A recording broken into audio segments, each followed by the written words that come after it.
Salam, est-ce que tu savais que la Grèce a été une terre musulmane pendant 400 ans?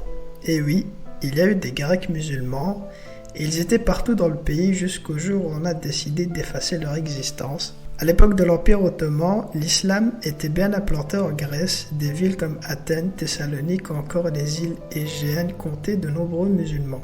Pendant 4 siècles, ils ont construit des mosquées, des écoles, des quartiers entiers. C'était leur pays, leur vie.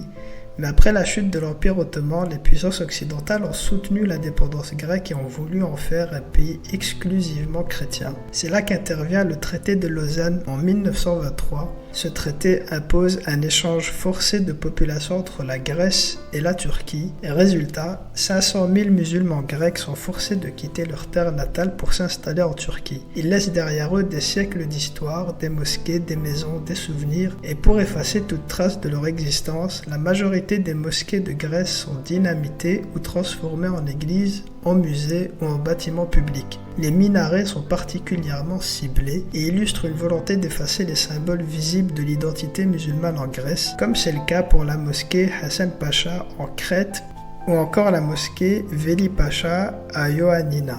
Ces musulmans expulsés ont emporté leur foi avec eux en Turquie et ont transformé plusieurs églises abandonnées en mosquées dans les terres où ils ont dû se réinstaller, comme ce fut le cas pour la mosquée Hisar à Honaz dans la province de Denizli, où une ancienne église abandonnée en 1924 est restée vide jusqu'en 1948, date à partir duquel cet ancien lieu de culte orthodoxe a été transformé en mosquée. Alors je ne sais pas si je prononce tout bien comme il faut, sûrement qu'il y a des erreurs, mais vous avez compris.